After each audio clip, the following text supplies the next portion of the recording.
चलो चलो जल्दी बनो, मैं तुम्हें अपने घर में दाने खाने के लिए नहीं लाया था, मुझे अंडा चाहिए, अंडा।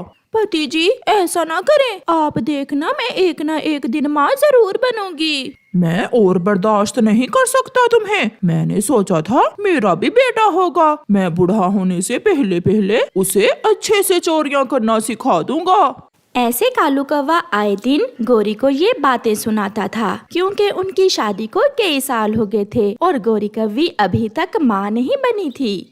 फिर दूसरे दिन गोरी कौवी रोती हुई अपनी माँ के पास जाती है। माँ, वो मुझे घर से निकाल देगा। उसने कहा है कि अगर मैं माँ ना बनी तो वो मुझे घर से निकाल देगा। गोरी बेटी, मेरे पास एक उपाय है जिससे कुछ दिन तक तो वो तुमसे लड़ाई नहीं करेगा।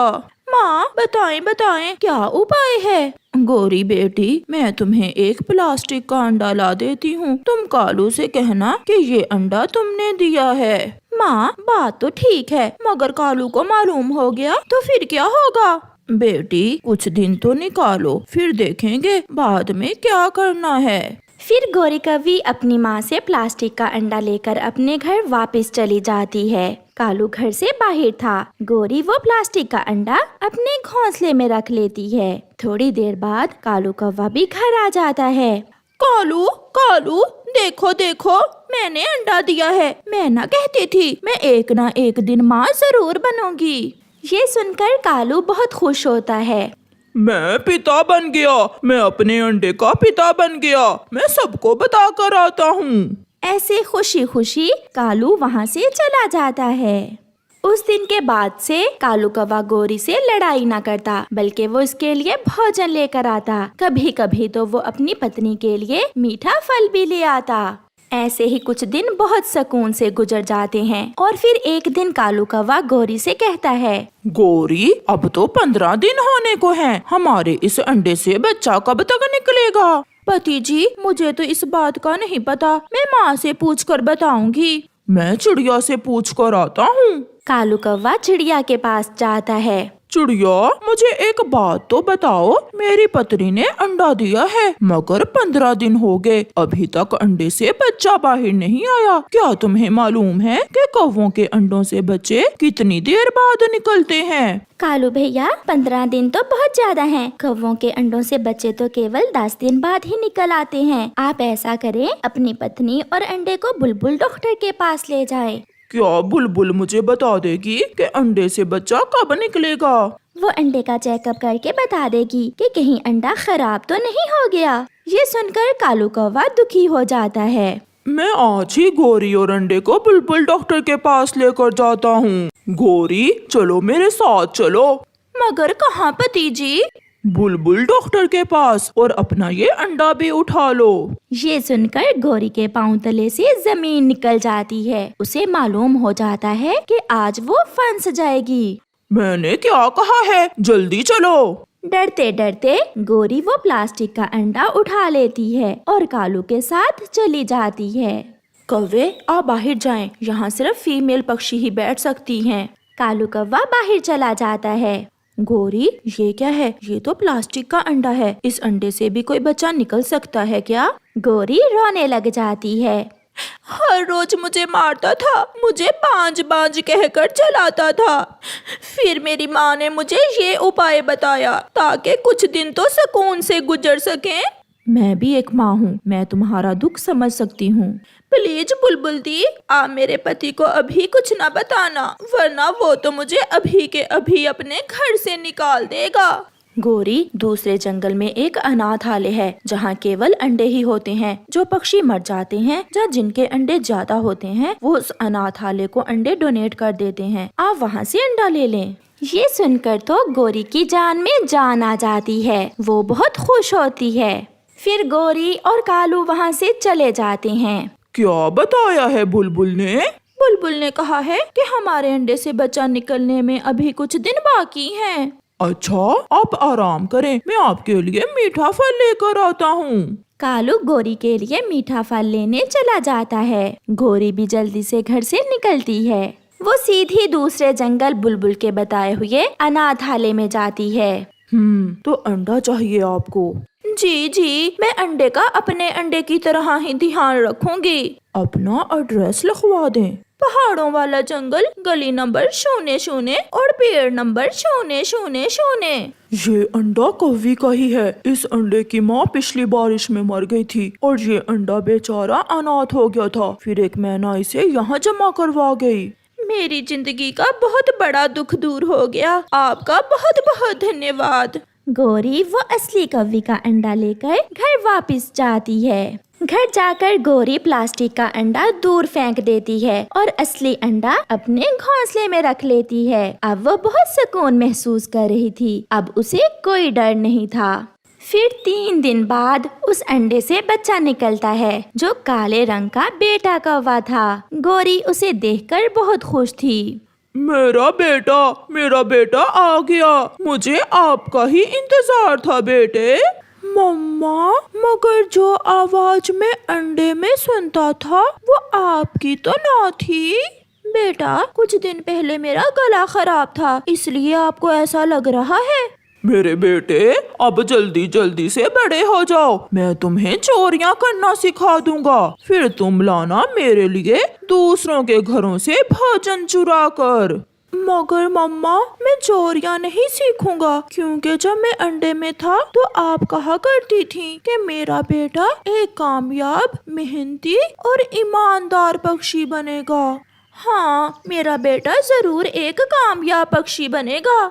ऐसे गौरी उस राज को राज ही रखती है और बेटा आ जाने से उसकी जिंदगी आसान हो जाती है। भीगे भीगे मौसम में लूसी कबूतरी अपने घर में बैठी हलवा बना रही थी। थोड़ी दूर बैठा लूसी का पति कबूतर बेसब्री से इंतजार कर रहा था। मिठू तोता तो सुबह से ही खिड़की में बैठा बारिश को देखे जा रहा था। वो कभी कभी अपना पंख खिड़की से बाहर निकालकर बारिश के ठंडे ठंडे कतरों को एंजॉय करता। मिठू जी, अब बस भी करें, यहाँ आ जाएं। आप सुबह से खिड़की में ही बैठे हुए हैं। हरियाली, मुझे बारिश बहुत पसंद है। जब तक बरसात चलेगी मैं तो खिड़की में ही बैठूंगा। फिर हरियाली भी फुट से उड़ती है और अपने पति के पास जाकर बैठ जाती है। कौवों के घर में तो बारिश में भी सुकून नहीं था। हमेशा कोई ना कोई मुसीबत ही बनी रहती। अब उनके घर की छत टपकने लगी थी। कालू जी, अगर ऐसे ही छत टपकती रही तो घर समंदर बन जाएगा। और तुम मछली बनकर इसमें तैरने लगना। मैं एक बेलन उठाकर लगाऊंगी तुम्हारे। बाहर निकलो और घर की छत को ठीक करो। गौरी, तुम्हें पता तो है मुझे पानी से बहुत डर लगता है। तुम जाते हो या? फिर कालू कौवा अपनी पत्नी से डरते हुए बाहर निकलता है और घर की छत पर जाकर देखता है वहाँ एक बड़ा छेद हो गया था। ये छेद तो बड़ा है। इसकी मरम्मत के लिए मुझे बड़े पत्ते लाने होंगे।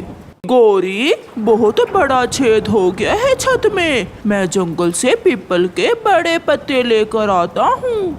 जल्दी आना और अगर मेरे लिए कुछ खाने को मिल जाए तो वो भी लेते आना। कालू कौवा उड़ता है। बारिश तेज थी मगर कालू कौवा भी बारिश में उड़ना जानता था। उड़ते उड़ते कालू कौवा दूर निकल जाता है। बहुत वजनी है ये छाता तो सच में बहुत भारी है। मैं कैसे इसे अपने घर तक लेकर जाऊं? कालू कौवा भी चिड़िया को देखकर वहाँ आ जाता है। चिड़िया, ऐसी बारिश में तुम यहाँ क्या कर रही हो? कालू भैया, मेरे घर की छत टपकने लगी है। मैं घर से पत्ते लेने आई थी। यहाँ जे छाता किसी का गिरा पड़ा देखा तो सोचा इसे ही ले जाकर अपने घर की छत पर लगा देती हूँ। ये सुनकर कालू कौवा सोचने लगता है, यही समस्या तो मेरी भी है। तो फिर ये छाता तो मेरे पास होना चाहिए। कालू भैया क्या सोचने लगे? क्या ये छाता आप मेरे साथ मेरे घर तक पहुँचा देंगे? ये छाता तो मेरी दादी का है। ये मेरी दादी के घर से हवा के जोर से उड़कर आया होगा। लाओ, ये मुझे दे दो। तुम बहुत बुरे हो, हर चीज को अपना बना लेते हो। मगर मैं ये छाता तुम्हें नहीं दूंगी। कमजोर चिड़िया, जो चीज मुझे पसंद आ जाए वो मैं किसी को नहीं देता। अगर कोई ना दे तो मैं छीन लेता हूँ। ऐसा कहते हुए कालू कौवा चिड़िया से वो छाता छीनकर भाग जाता है और छोटी चिड़िया रोने लग जाती है। दुष्ट काला कौवा, गंदा कौवा, बुरा कौवा, मेरा छाता छीन कर ले गया। फिर चिड़िया पीपल के पत्तों की खोज में चली जाती है। कालू कौवा घर वापस जाकर वो छाता अपने घर की छत पर लगा देता है। हो गया, अब बारिश का पानी छेद से अंदर नहीं जाएगा। गोरी, क्या पानी रुक गया? कालू जी, तुमने तो कमाल कर दिया, अब तो छत कहीं से भी नहीं टपक रही। इगली चील जो बहुत गुस्से वाली थी, उसके गुस्से से तो सब पक्षी डरते थे। वो अपना भोजन लेकर वापस आती है। वो बारिश में भीगी हुई थी। वो अपना भोजन घोंसले में रखती है। मेरा छाता कहाँ गया? किसने चुराया होगा मेरा छाता? जरूर किसी ने चुराया होगा मेरा छाता। इगली चील वहाँ से उड़ती है। कालू जी, तुमने बहुत अच्छा किया जो चिड़िया से वो छाता छीन लिया। अब बारिश के दिन हमारा घर सुरक्षित रहेगा। कालू कहते हैं मुझे कालू, मैं बहुत शक्तिशाली हूँ। चील उड़ती हुई मिट्ठू तोते के घर आती है। मिट्ठू खिड़की में बैठा हुआ था। मिठू, मिठू, क्या तुमने मेरा छाता तो नहीं देखा? नहीं चील दी, मैंने नहीं देखा आपका छाता। चील आगे बढ़ती है। चील दी, आप और ऐसी बारिश में यहाँ? मेरा छाता किसी ने चुरा लिया है चिड़िया, कहीं तुमने मेरा छाता तो नहीं देखा? तो फिर वो छाता चील दी का था। चील दी, मैंने देखा आपका छाता वो दुष्ट कौवा लेकर जा रहा था। वो सामने बेरी के पेड़ पर है उसका घर। ऐसी बारिश में मुझे इतना तंग किया उस दुष्ट कौवे ने, मैं छोड़ूंगी नहीं उसे अब। चील गुस्से में वहाँ से उड़ती है। तो उन कौवों ने मेरा छाता यहाँ अपने घर की छत पर लगा रखा है। कौन है? मैं चील हूँ, मिठाई लेकर आई हूँ, जल्दी दरवाजा खोलो। मिठाई का सुनकर गोरी जल्दी से दरवाजा खोलती है। मगर जैसे ही गोरी दरवाजा खोलती है, चील गोरी की पिटाई शुरू कर देती है। कालू भागा भागा आता है। चील उसे भी पकड़ लेती है और उनकी खूब धुलाई होती है। दुष्ट कौवे, ये छाता क्यों चुराया तुमने मेरा? ऐसे कहते हुए चील अपना छाता लेकर वहाँ से चली जाती है। कालू, तुमने तो कहा था कि तुम ये छाता चिड़िया